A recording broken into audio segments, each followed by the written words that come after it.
اما بعد فقد قال امامنا الحسین علیہ افضل الصلاۃ والسلام ان الحیات عقیدۃ و جہاد۔ محترم مومنین، روزہ داران، سب سے پہلے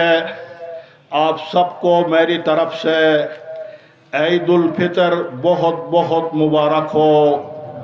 اور اسی کے ساتھ ساتھ دعا ہے خدا اس ماہ مبارک رمضان اور عید کی برکتیں، رحمتیں، نعمتیں، مغفرتیں آپ سب کا شامل حال ہو،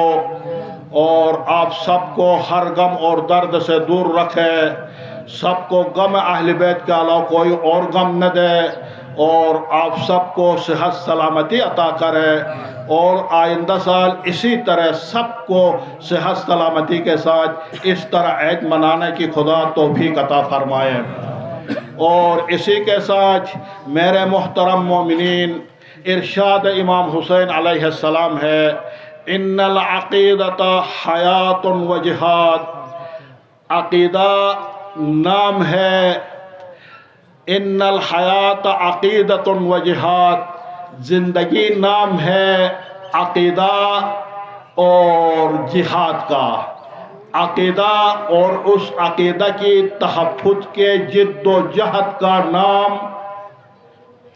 حیات ہے۔ میرے محترم مومنین اور مسلمانان عالم اور ملت اسلامیہ، آپ جانتے ہیں اس وقت ملت اسلامیہ جس دور سے گزر رہا ہے اور جس مشکلات میں مبتلا ہے، جن تلخیوں میں مبتلا ہے، یقیناً ہمیں ان تلخیوں کی طرف اور ان مشکلات کی طرف ملت اسلامیہ کو متوجہ ہونا چاہیے۔ اور آپ دیکھ رہے ہیں اس وقت کشمیر لہو لہو ہے، آپ دیکھ رہے ہیں اس وقت بیت المقدس فلسطین لہو لہو ہے، اور وہ جنایات، وہ بربریت اسرائیل ملت فلسطین مسلمانوں کے اوپر ڈال رہا ہے جو انسانیت شرمندہ ہے۔ یقیناً اسرائیل کی یہ ظلم و جبر و بربریات ان اداروں کے اوپر جو حقوق بشر کی آواز کو بلند کرتے ہیں، اور امریکہ کے اوپر جو حقوق بشریت کا دعویٰ کرتا ہے، اسرائیل کی بربریت امریکہ کے اور حقوق بشر کے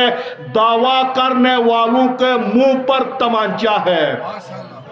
اور یقیناً یہ ان کی سازش ہے۔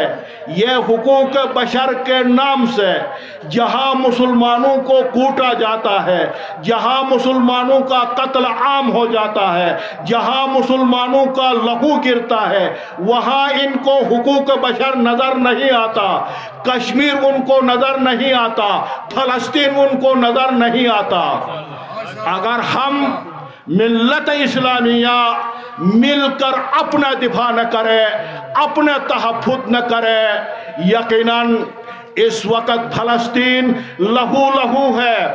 اور اسرائیل دنیا میں ایسی ایک دہشت گرد ریاست ہے جس کو شرافت کی زبان سمجھ میں نہیں آتی ہے، بفرمودہ رہبر زور کی زبان ہی وہ سمجھ سکتا۔ اس لیے ملت اسلامیہ کو چاہیے آپس میں تمام فروعی اختلاف کو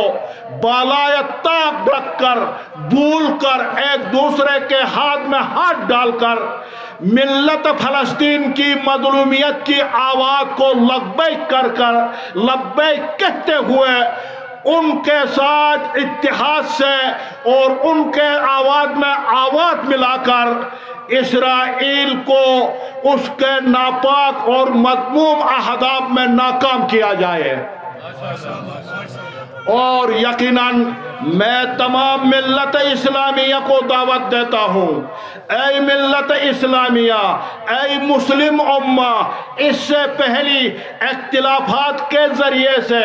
مومنین کے درمیان شیعہ اور سنی کا تفرقہ ڈال کر اختلاف کے ذریعے سے جنہوں نے فائدہ اٹھایا ہے وہ مسلم دشمن قوتوں نے، اسلام کے دشمن قوتوں نے فائدہ اٹھایا ہے، اور اب ہم سب کو مل کر یک زباں ہو کر ظلم و بربریت کو روکنا ہوگا، اور یہ چیز بغیر ملت اسلامیہ کے اتحاد کے ممکن نہیں۔ اور یقیناً اسی کے ساتھ میں مختصر طریقہ سے آپ کی خدمت میں عرض کروں گا، اب فی الحال اس وقت جو کرم ایجنسی میں اس علاقہ میں ضلع کرم میں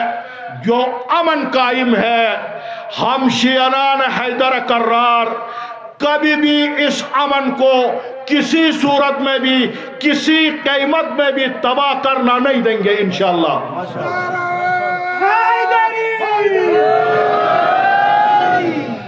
ہر قیمت پر اس امن کو جو ایک بڑی نعمت ہے قائم رکھیں گے، اور اسی طرح میری گزارش ہوگی ملت اسلامیہ سے، شیعوں سے، سنیوں سے آپس میں ایک دوسرے کے تقدسات کا احترام کرتے ہوئے ایک دوسرے یکجا ہو کر اپنی دشمن کا مقابلہ کرنے کے لیے ہمیں تیار اور آمادہ باش ہونا چاہیے۔ اور اسی کے ساتھ میں حکومت کے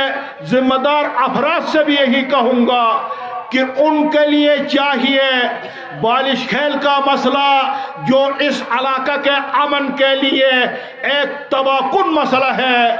اس کو کسی حد تک لے گئے ہیں، ایک موڑ تک لے گئے ہیں۔ ہمارے محترم شیعہ سنی پارلیمنٹ کے اراکین کا ایک کمیٹی تشکیل دی گئی ہے، اور ہم حکومت کے ذمہ دار افراد سے کہیں گے اس مسئلہ کو آگے لے جایا جائے اور حل کتاب لے جایا جائے، اور اس علاقہ کو مکمل امن کی طرف اور امن کا گوہرا بنایا جائے۔ اور ہماری امید ہے کہ انشاءاللہ ہمارے ذمہ دار افراد، مسئول افراد اخلاص کے ساتھ قدم اٹھائیں گے اور اس علاقہ کو ہمیشہ کے لیے امن کا گہوارہ بنائیں گے۔ بسم اللہ الرحمن الرحیم۔